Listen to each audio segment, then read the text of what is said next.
ಬೆಂಗಳೂರಿನ dairy circle ಬಳಿ ಮಹಾ ದರೋಡೆ ನಡೆದಿದೆ. ರಾಬರಿಗೂ ಮುನ್ನ 2-3 ದಿನಗಳ ಕಾಲ ಶಂಕಿತ ಆರೋಪಿಗಳು ಸ್ಕೆಚ್ ಅನ್ನು ಹಾಕಿದ್ದಾರೆ. ಆ ಎಲ್ಲ ಸ್ಕೆಚ್ ಕೂಡ ಈಗ ಸಿಸಿಟಿವಿ ವಿಡಿಯೋದಲ್ಲಿ ಲಭ್ಯ ಆಗಿದೆ. ಯಾಕಂದ್ರೆ ನಿನ್ನೆ 1:30 ಸುಮಾರಿಗೆ ಡೈರಿ ಸರ್ಕಲ್ನಲ್ಲಿ 7 ಕೋಟಿ 11 ಲಕ್ಷವನ್ನ ಖದೀಮರು ದರೋಡೆ ಮಾಡ್ಕೊಂಡು ಹೋಗಿರ್ತಾರೆ. ಬೆಂಗಳೂರಿನ ಡೈರಿ ಸರ್ಕಲ್ ಬಳಿ ದರೋಡೆ ಆಗಿರುತ್ತೆ. ರಾಬರಿಗೂ ಮುನ್ನ 2-3 ದಿನಗಳ ಕಾಲ ಸ್ಕೆಚ್ ಅನ್ನ ಹಾಕಲಾಗಿದೆ. ಶಂಕಿತ ಆರೋಪಿಗಳ ಸಿಸಿಟಿವಿ ವಿಡಿಯೋ ಈಗ ಲಭ್ಯ ಆಗಿದೆ. ಡೈರಿ ಸರ್ಕಲ್ ಆಸುಪಾಸಿನಲ್ಲಿ ಶಂಕಿತರ ಓಡಾಟ ನಡೆಸಿರುವಂತಹ ಸಿಸಿಟಿವಿ ಈಗ ನ್ಯೂಸ್ 18ಗೆ ಸಿಕ್ಕಿದೆ. ದರೋಡೆ ಕೃತ್ಯದ ಹಿಂದಿನ ದಿನವೂ ಶಂಕಿತರು ಓಡಾಟವನ್ನು ನಡೆಸಿದ್ದಾರೆ. ಬಾರ್ನಲ್ಲಿ ಎಣ್ಣೆ ಖರೀದಿ ಮಾಡಿರೋ ಸಿಸಿಟಿವಿ ಲಭ್ಯ ಆಗಿದೆ. ದಕ್ಷಿಣ ವಿಭಾಗದ ಪೊಲೀಸರ ಸಿಸಿಟಿವಿ ತಪಾಸಣೆ ವೇಳೆ ಈ ದೃಶ್ಯಗಳು ಪತ್ತೆಯಾಗಿದೆ. ರಾಬರಿಗೂ ಮುನ್ನ ರಿಕ್ಕಿ ಮಾಡಿದ್ರ ಅನ್ನೋ ಅನುಮಾನ ಇದೆ. ಸದ್ಯ ಒಂದೊಂದಾಗಿ ಹೊರಬರ್ತಾ ಇರುವಂತಹ ಸಿಸಿಟಿವಿ ವಿಡಿಯೋಗಳು.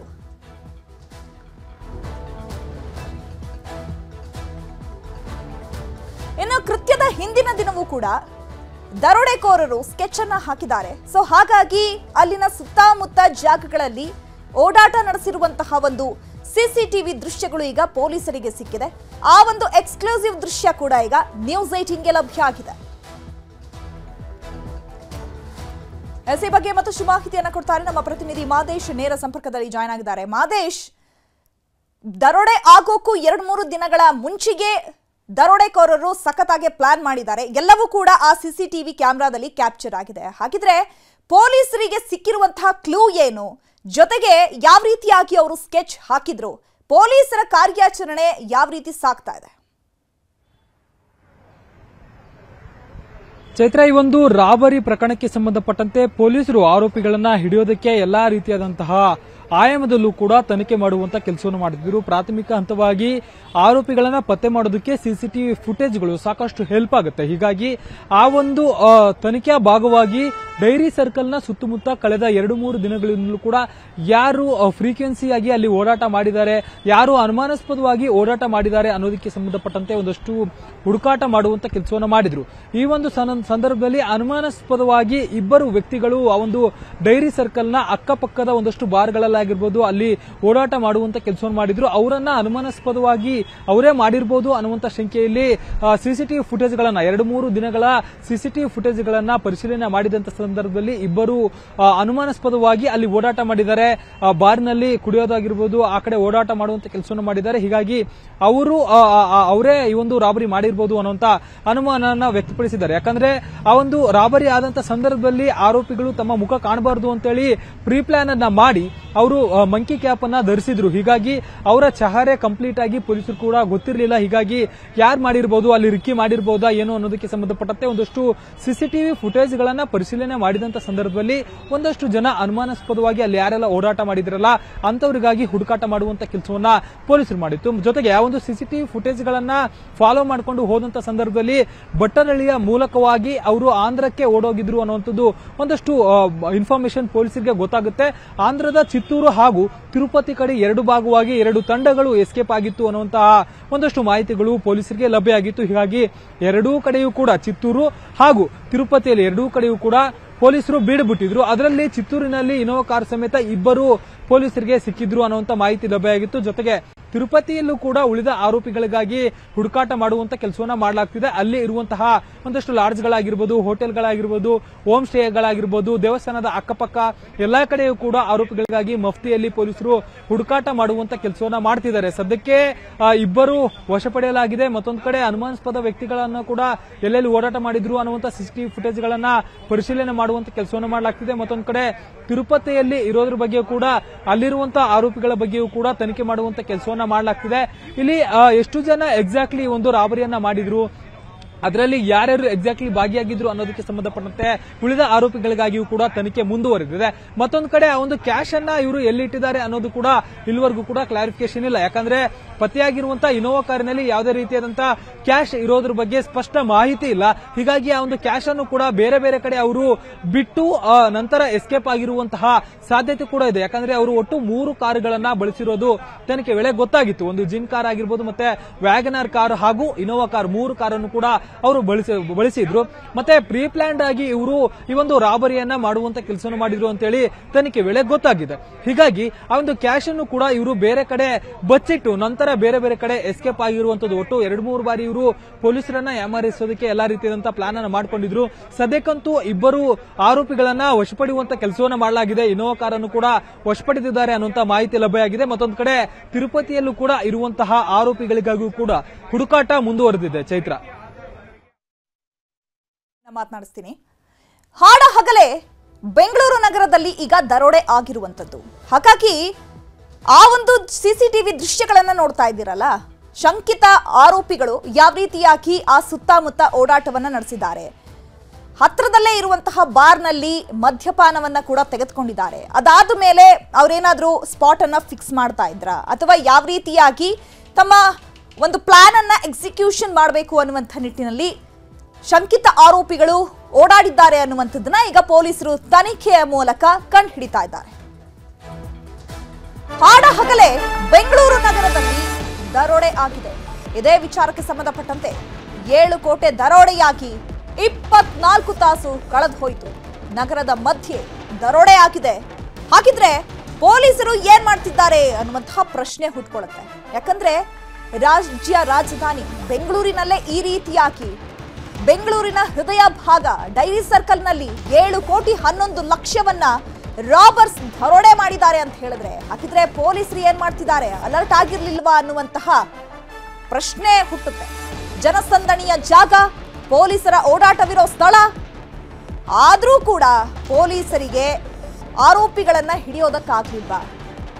7 ಕೋಟಿ ದೋಚ್ಕೊಂಡು ಹೋದ್ರು, ಇಷ್ಟೆಲ್ಲ ಆದ್ರೂ ತಡೆಯಲಿಲ್ವಾ ನಮ್ಮ ಪೊಲೀಸರು? ಯಾಕೆ ಅಂತ ಹೇಳಿ, ಯಾಕಂದ್ರೆ ನಮ್ಮ ಪೊಲೀಸರು ಎಷ್ಟು ಅಲರ್ಟ್ ಆಗಿರ್ತಾರೆ ಅಂತ ಹೇಳಿದ್ರೆ, ರಾತ್ರಿ ಬೀಟಿಂಗ್ ಇರುತ್ತೆ, ಅದಾದ ಬಳಿಕ ಸಿಗ್ನಲ್ಗೂ ಪೊಲೀಸರು ಅಲರ್ಟ್ ಆಗಿರ್ತಾರೆ. ಅದರಲ್ಲೂ ಈಗ ಶಂಕಿತ ಆರೋಪಿಗಳು ತಿರುಪತಿಗೆ ಹೋಗಿದ್ದಾರೆ ಅನ್ನುವಂತಹ ಮಾಹಿತಿ ಕೂಡ ಲಭ್ಯ ಆಗಿರುವಂಥದ್ದು. ಹಾಗಿದ್ರೆ ಈಗ ವಿಪಕ್ಷಗಳು ಕೂಡ ಆರೋಪವನ್ನ ಮಾಡ್ತಾ ಇರುವಂಥದ್ದು ಭದ್ರತಾ ವೈಫಲ್ಯವೇ ಇದೆಲ್ಲದಕ್ಕೂ ಕಾರಣ. ಇದು ಮೊದಲ ಬಾರಿಯಲ್ಲ ದರೋಡೆ ಆಗಿರೋದು ಇಷ್ಟು ದೊಡ್ಡ ಅಮೌಂಟ್. ಆದ್ರೆ ಈ ಹಿಂದೆಯೂ ಕೂಡ ದರೋಡೆ ಆಗಿದೆ.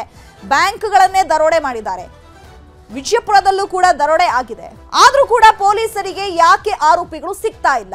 ಹಾಗಿದ್ರೆ ಪೊಲೀಸರ ಭದ್ರತಾ ವೈಫಲ್ಯವೇ ಇದಕ್ಕೆ ಕಾರಣನಾ ಅನ್ನುವಂಥದ್ದು ವಿರೋಧ ಪಕ್ಷದವರು ಆರೋಪ ಮಾಡ್ತಿದ್ದಾರೆ.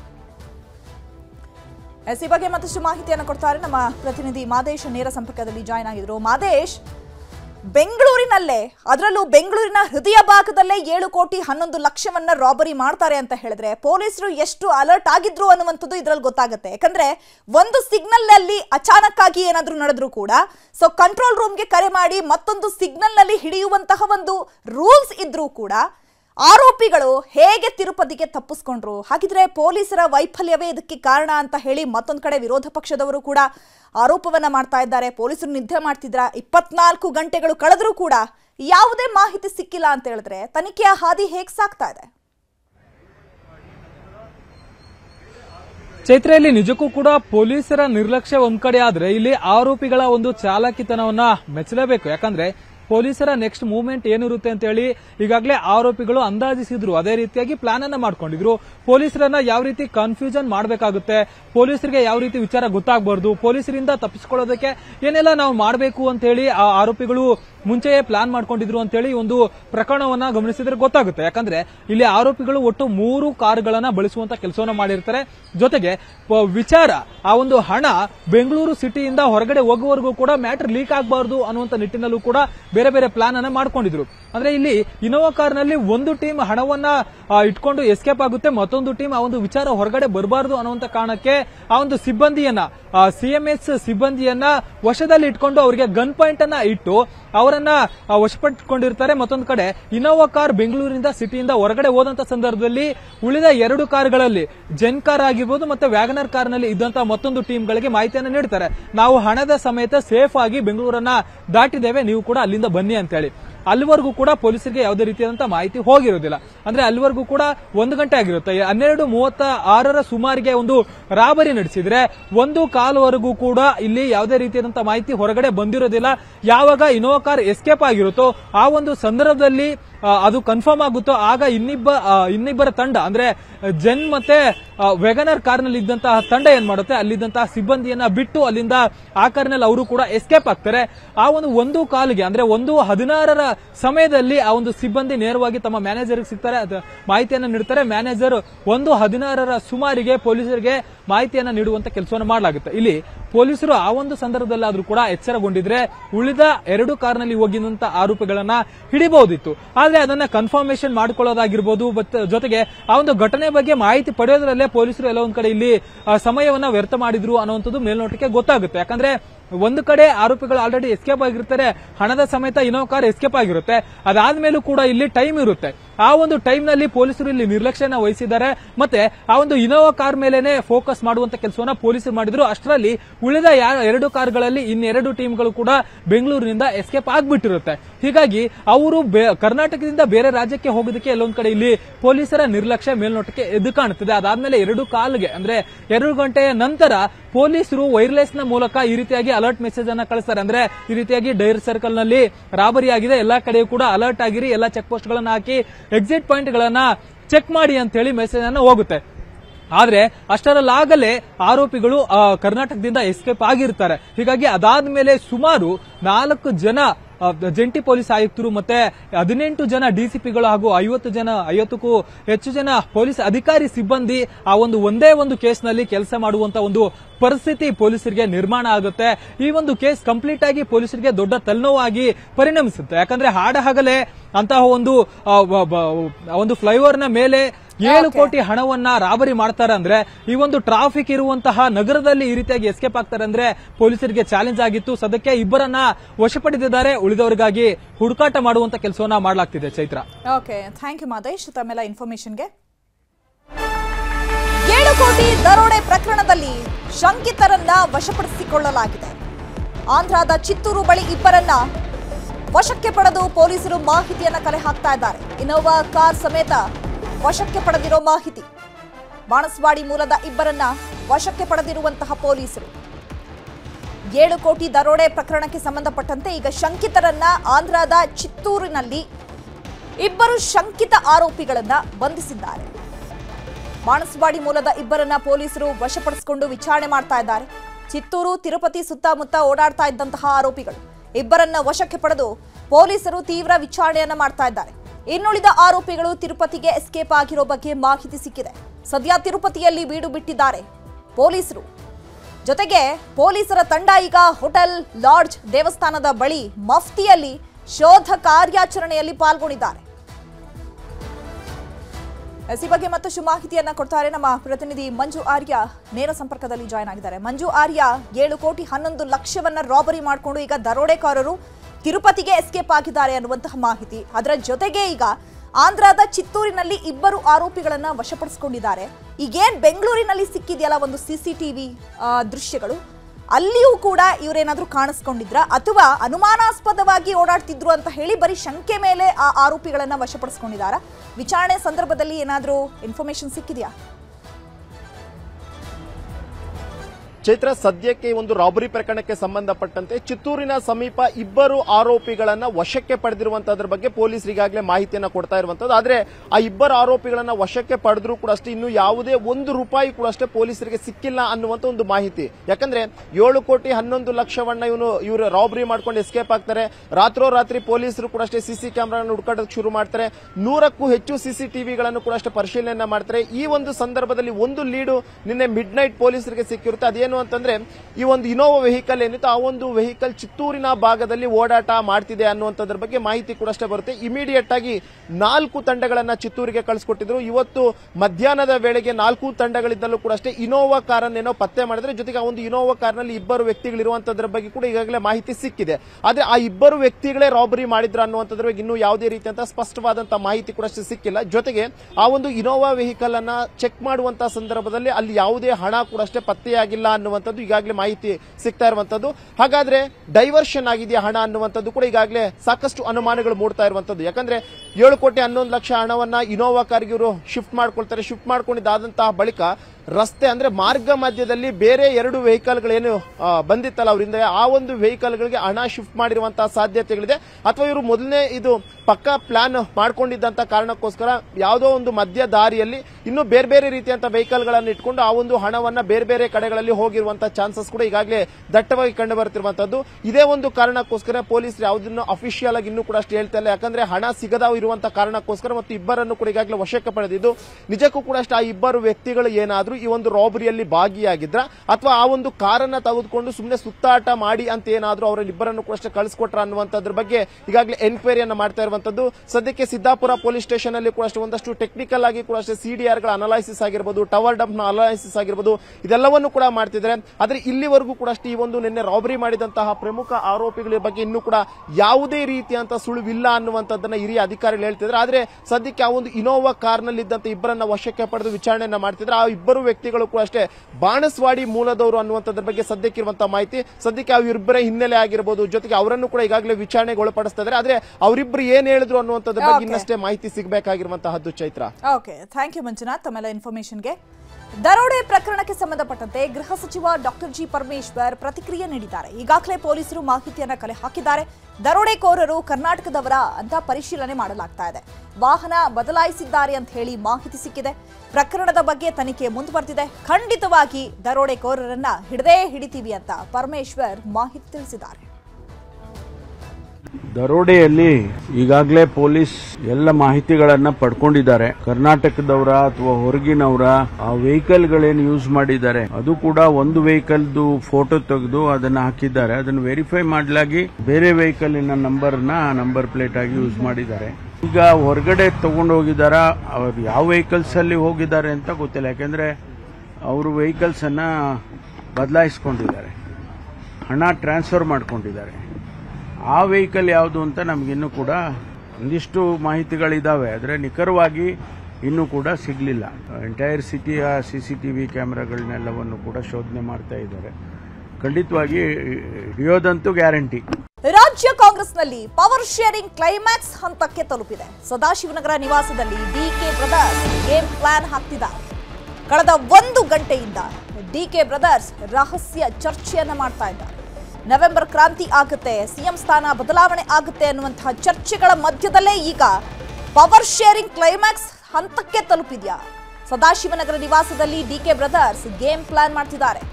ಕಳೆದ 1 ಗಂಟೆಯಿಂದಲೂ ಕೂಡ ಡಿಕೆ ಬ್ರದರ್ಸ್ ರಹಸ್ಯ ಚರ್ಚೆಯನ್ನ ಮಾಡ್ತಾ ಇದ್ದಾರೆ. ಯಾರ ಭೇಟಿಗೂ ಸಮಯಾವಕಾಶವನ್ನ ನೀಡದೆ ಸೀಕ್ರೆಟ್ ಸಭೆಯನ್ನ ಮಾಡ್ತಾ ಇದ್ದಾರೆ. ಪವರ್ ಶೇರಿಂಗ್ ವಿಚಾರದಲ್ಲಿ ಗುಟ್ಟು ಬಿಟ್ಕೊಡ್ತಾ ಇಲ್ಲ ಲೀಡರ್ಸ್. ಭಾರೀ ಕುತೂಹಲ ಮೂಡಿಸಿದ ಉಭಯ ನಾಯಕರ ನಡೆ. ಯಾಕಂದ್ರೆ ಸಿಎಂ ಸಿದ್ದರಾಮಯ್ಯ ಅವರು ಸ್ಪಷ್ಟವಾಗಿ ಹೇಳ್ಬಿಟ್ಟಿದ್ದಾರೆ, ಯಾವ ಕ್ರಾಂತಿಯೂ ಆಗಲ್ಲ, ಯಾವ ಭ್ರಾಂತಿಯೂ ಆಗಲ್ಲ ಅಂತ. ಸೊ ಹಾಗಾಗಿ ಡಿಕೆ ಬ್ರದರ್ಸ್ ಯಾವ ರೀತಿಯಾಗಿ ಗೇಮ್ ಪ್ಲಾನ್ ಮಾಡ್ತಾ ಇರಬಹುದು ಅನ್ನುವಂಥದ್ದು ಸಾಕಷ್ಟು ಕುತೂಹಲಕ್ಕೆ ಕಾರಣ ಆಗಿದೆ. ಕೊಟ್ಟ ಮಾತಿನಂತೆ ಸಿಎಂ ನಡೆದುಕೊಳ್ತಾರೆ ಅಂತ ಹೇಳಿ ಡಿಕೆ ಸುರೇಶ್ ಹೇಳಿದ್ದಾರೆ. ಹೈಕಮಾಂಡ್ ನಾಯಕರು ಸೂಕ್ತ ಕಾಲದಲ್ಲಿ ಉತ್ತರವನ್ನ ಕೊಡ್ತಾರೆ. ಬೆಂಗಳೂರಿನಲ್ಲಿ ಡಿಕೆ ಸುರೇಶ್ ಮಾರ್ಮಿಕವಾಗಿ ಮಾತನಾಡಿದ್ದಾರೆ. ಕೊಟ್ಟ ಮಾತಿನಂತೆ ನಡೆಯುವವರು ಸಿದ್ದರಾಮಯ್ಯ ಯಾವಾಗಲೂ ಕೊಟ್ಟ ಮಾತಿಗೆ ತಪ್ಪಿಲ್ಲ. ಬೆಂಗಳೂರಿನಲ್ಲಿ ಡಿಕೆ ಸುರೇಶ್ ಮಾರ್ಮಿಕವಾಗಿ ಮಾತನಾಡಿದ್ದಾರೆ. ಹಿಂದಿನ ಸರ್ಕಾರದಲ್ಲೂ ಮಾತಿನ ಪ್ರಕಾರವೇ ನಡೆದಿದ್ದಾರೆ. ಈಗಿನ ಸರ್ಕಾರದಲ್ಲೂ ಕೊಟ್ಟ ಮಾತಿನಂತೆಯೇ ನಡೆದುಕೊಳ್ತಾರೆ. ಮುಂದೆಯೂ ಕೊಟ್ಟ ಮಾತಿನ ಪ್ರಕಾರವೇ ನಡೆದುಕೊಳ್ತಾರೆ ಅಂತ ಹೇಳಿ ಡಿಕೆ ಸುರೇಶ್ ಮಾರ್ಮಿಕವಾಗಿ ನುಡಿದಿದ್ದಾರೆ. ಹಾಗಾದ್ರೆ ಪವರ್ ಶೇರಿಂಗ್ ಬಗ್ಗೆ ಏನಾದರೂ ಚರ್ಚೆ ಆಗಿತ್ತಾ? ಹಾಗಾಗಿ ಈಗ 2.5 ವರ್ಷಗಳು ಕಳೆದ ಬಳಿಕ ಸಿಎಂ ಸ್ಥಾನ ಬದಲಾವಣೆ ಆಗಬೇಕು ಅನ್ನುವಂತಹ ಚರ್ಚೆಗಳೇನಾದರೂ ಆಗಿತ್ತಾ? ಹಾಗಾಗಿ ಡಿಕೆ ಸುರೇಶ್ ಅವರೇನಾದರೂ ಈ ಮಾತನ್ನ ಹೇಳ್ತಾ ಇದ್ದಾರಾ, ಮಾರ್ಮಿಕವಾಗಿ ನುಡಿತಾ ಇದ್ದಾರಾ ಅನ್ನುವಂಥದ್ದು ಸಾಕಷ್ಟು ಕುತೂಹಲ ಇರುವಂಥದ್ದು. ಡಿಕೆಶಿಗೆ ದಾಖಲೆ ಅವಧಿ ಮಾಡಬೇಕು ಅನ್ನೋದೇನಿಲ್ಲ. ನಾವು ರಾಜಕಾರಣದಲ್ಲಿ ಶಾಶ್ವತವಾಗಿರಬೇಕು ಅಂತಂದ್ರೆ ನಾವು ಕೊಟ್ಟ ಮಾತಿನಂತೆ ನಡ್ಕೊಳ್ಬೇಕು ಅಂತ ಡಿಕೆ ಸುರೇಶ್ ಅವರು ಹೇಳಿದ್ದಾರೆ. ನಾವು ಕೊಟ್ಟ ಮಾತಂತೆ ಮಾನ್ಯ ಮುಖ್ಯಮಂತ್ರಿಗಳು ಗ್ಯಾರಂಟಿಯನ್ನ ಅನುಷ್ಠಾನ ಮಾಡಿದ್ದಾರೆ. ಅವರೇನು ಮಾತು ಕೊಡ್ತಾರೆ ಆ ಮಾತಿನಂತೆ ನಡ್ಕೋತಾರೆ. ಸಿದ್ದರಾಮಯ್ಯನವರು ಪವರ್ ಶೇರಿಂಗ್ ವಿಚಾರದಲ್ಲಿ ಕೊಟ್ಟ ಮಾತನ್ನು ಉಳಿಸ್ಕೊಂತಾರ? ಅದು ನನಗೆ ಗೊತ್ತಿಲ್ಲದೆ ಇರೋ ವಿಚಾರ. ಈಗ ಆಲ್ರೆಡಿ ಅವರು ಮುಖ್ಯಮಂತ್ರಿ ಆಗಿದ್ದಾರೆ. ಸೊ ಏನಿದ್ರು ಕೂಡ ಅದು ಪಕ್ಷದ ವರಿಷ್ಠರು ಮತ್ತು ಮುಖ್ಯಮಂತ್ರಿಗಳು ಮತ್ತು ಉಪಮುಖ್ಯಮಂತ್ರಿಗಳ ಜೊತೆ ಅದನ್ನ ಚರ್ಚೆ ಮಾಡ್ತಾರೆ. ಇಲ್ಲ, ಅವರು ಪಕ್ಷದ ಅಧ್ಯಕ್ಷರಾಗಿದ್ದಾರೆ, ಕೆಲಸ ಮಾಡ್ತಾ ಇದ್ದಾರೆ. ನಾಳೆ ಅವ್ರನ್ನ ಬೇರೆಯವ್ರನ್ನ ಮಾಡಿದ್ರೆ ಸಂಪೂರ್ಣವಾದಂತಹ ಸಹಕಾರವನ್ನ ಯಾರೇ ಅಧ್ಯಕ್ಷರಾಗಿ ಕೆಲಸ ಮಾಡೋದಕ್ಕೂ ಅವಕಾಶವನ್ನು ಮಾಡಿಕೊಡ್ಲಿಕ್ಕೆ ಡಿ.ಕೆ. ಶಿವಕುಮಾರ್ ಅವರು ಸಿದ್ಧರಾಗಿದ್ದಾರೆ. ಆ ತರ ಏನಿಲ್ಲ. ಡಿ.ಕೆ. ಶಿವಕುಮಾರ್ ಅವ್ರ ಕನಸು ದಾಖಲೆ ಮಾಡಬೇಕು ಅನ್ನೋದು ಯಾವುದೂ ಇಲ್ಲ, ಗೊತ್ತಾಯ್ತಲ್ಲ. ನಾವು ಕೊಟ್ಟ ಮಾತಂತೆ ಯಾವತ್ತೂ ಕೂಡ ರಾಜಕಾರಣದಲ್ಲಿ ಶಾಶ್ವತವಾಗಿ ಉಳಿಬೇಕು ಅಂತ ಅಂದ್ರೆ ಯಾರೇ ಆದ್ರೂ ಕೂಡ ನಾವೇನು ಜನರಿಗಾಗ್ಲಿ ಬೇರೆ ಯಾರಿಗೆ ಮಾತು ಕೊಟ್ರೆ ಆ ಮಾತಿನಂತೆ ನಡ್ಕೋಬೇಕು. ಸೊ ಅದು ಮುಖ್ಯ ಆಗ್ತದೆ ಹೊರತು ಅವರು ಶಾಶ್ವತವಾಗಿ ನಾಯಕರಾಗಿ ಉಳಿತಾರೆ. ಸಂಪುಟ ಪುನಾರಚನೆ ಇಲ್ಲ, ಸಿಎಂ ಬದಲಾವಣೆಯೂ ಇಲ್ಲ. ಸಿಎಂ ಡಿಸಿಎಂ ಹೇಳಿಕೆಗೆ ವಿರೋಧ ಪಕ್ಷದ ನಾಯಕ ಅಶೋಕ್ ವ್ಯಂಗ್ಯವಾಡಿದ್ದಾರೆ. ವಿಧಾನಸೌಧದಲ್ಲಿ ವಿಪಕ್ಷದ ನಾಯಕ ಆರ್ ಅಶೋಕ್ ಹೇಳಿಕೆ ಕೊಟ್ಟಿದ್ದಾರೆ. ಸಿಎಂ ಡಿಸಿಎಂ ಹೇಳಿಕೆಗೆ ವಿಪಕ್ಷ ನಾಯಕ ಅಶೋಕ್ ಟಾಂಗ್ ಕೊಟ್ಟಿದ್ದಾರೆ. ಸಂಪುಟ ಪುನಾರಚನೆಯೂ ಇಲ್ಲ, ಸಿಎಂ ಬದಲಾವಣೆಯೂ ಇಲ್ಲ. ಹಾಗಿದ್ರೆ ವಿರೋಧ ಪಕ್ಷದ ನಾಯಕ ಆರ್ ಅಶೋಕ್ ಅವರು ಏನ್ ಮಾತನಾಡಿದ್ದಾರೆ, ಬನ್ನಿ ನೋಡೋಣ. ಡಿ.ಕೆ. ಶಿವಕುಮಾರ್ ಅವರು, ಡಿ.ಕೆ. ಸುರೇಶ್ ಅವರು, ಇವತ್ತು ಕೂಡ ಡಿ.ಕೆ. ಶಿವಕುಮಾರ್ ಅವರು ಮಾತೇನು ಕೊಟ್ಟಿದ್ದಾರೆ, ಮಾತು ಪ್ರಕಾರ ಸಿದ್ದರಾಮಯ್ಯನವರು ನಡೀಲಿ.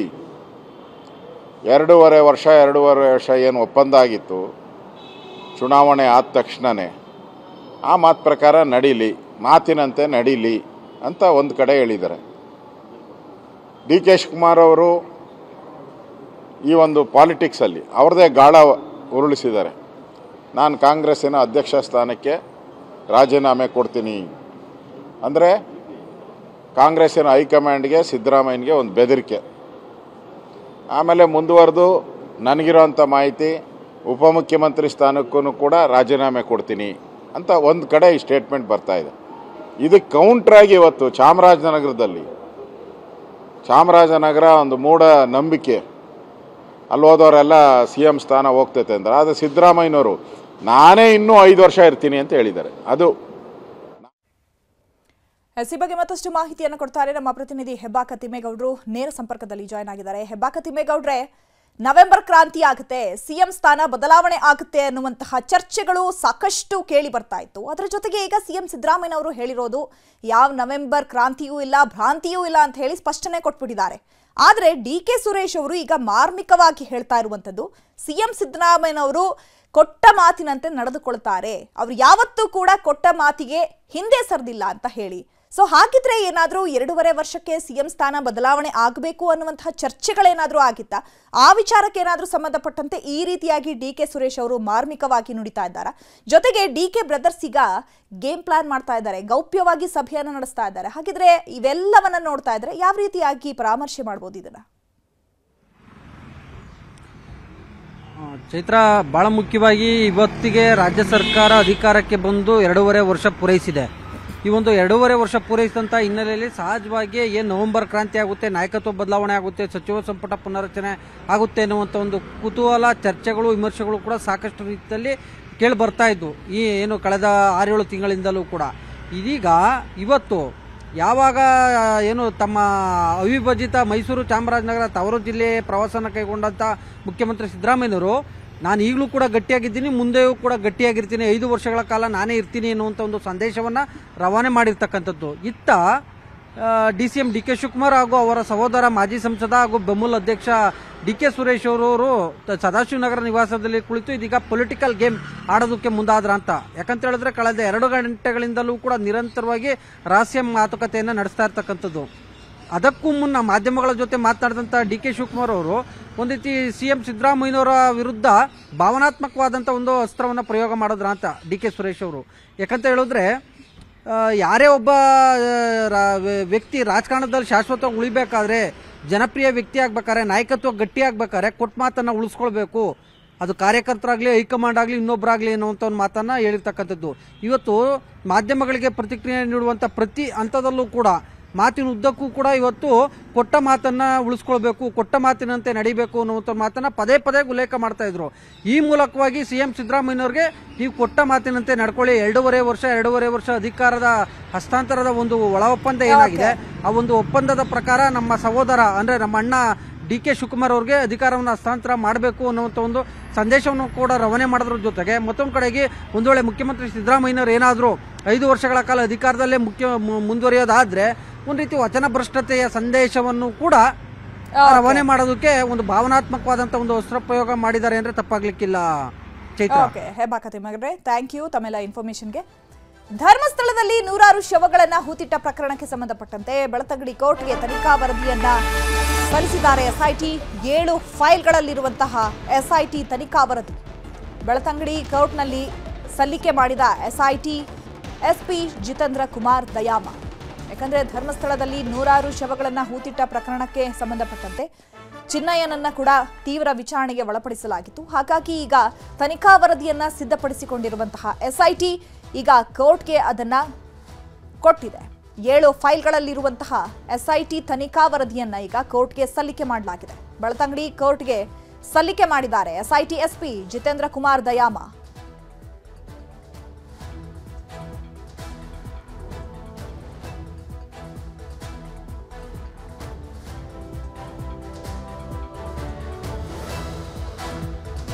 ಇನ್ನು ಇದೇ ವಿಚಾರಕ್ಕೆ ಸಂಬಂಧಪಟ್ಟಂತೆ ಗೃಹ ಸಚಿವರಾಗಿರುವಂತಹ ಪರಮೇಶ್ವರ್ ಅವರು ಈ ಒಂದು ತನಿಖಾ ವರದಿಯನ್ನ ಕೂಡ ನಾವು ಚಳಿಗಾಲದ ಅಧಿವೇಶನ ಏನ್ ನಡೆಸ್ತೀವಲ್ಲ ಬೆಳಗಾಮಲ್ಲಿ, ಸೊ ಅಲ್ಲಿ ಕೂಡ ನಾವು ಇದನ್ನ ಸದನದಲ್ಲಿ ಮಂಡಿಸ್ತೀವಿ ಅನ್ನುವಂತಹ ವಿಚಾರವನ್ನ ಕೂಡ ತಿಳಿಸಿದ್ದಾರೆ. ಯಾಕಂದ್ರೆ ಈಗ ಕೋರ್ಟ್ಗೆ ಎಸ್ಐಟಿ ಎಸ್ಪಿ ಜಿತೇಂದ್ರ ಕುಮಾರ್ ದಯಾಮ ಅವರು ತನಿಖಾ ವರದಿಯನ್ನ ಸಲ್ಲಿಕೆ ಮಾಡಿದ್ದಾರೆ. ಈಗೇನ್ ವಿರೋಧ ಪಕ್ಷಗಳು ಆರೋಪಗಳನ್ನ ಮಾಡ್ತಾ ಇತ್ತು, ಸೊ ಆ ಎಲ್ಲ ಆರೋಪಗಳು ಕೂಡ ತೆರೆ ಎಳಿಬೇಕು, ಅದೆಲ್ಲವನ್ನ ನಿಲ್ಲಿಸಬೇಕು ಅಂತ ಹೇಳಿ ಗೃಹ ಸಚಿವರಾಗಿರುವಂತಹ ಡಾಕ್ಟರ್ ಜಿ ಪರಮೇಶ್ವರ್ ಅವರು ಅಧಿವೇಶನದಲ್ಲೂ ಕೂಡ ಸದನದಲ್ಲೂ ಕೂಡ ನಾವು ಇದನ್ನ ತನಿಖಾ ವರದಿಯನ್ನ ಮಂಡಿಸ್ತೀವಿ ಅಂತ ಹೇಳಿದ್ದಾರೆ.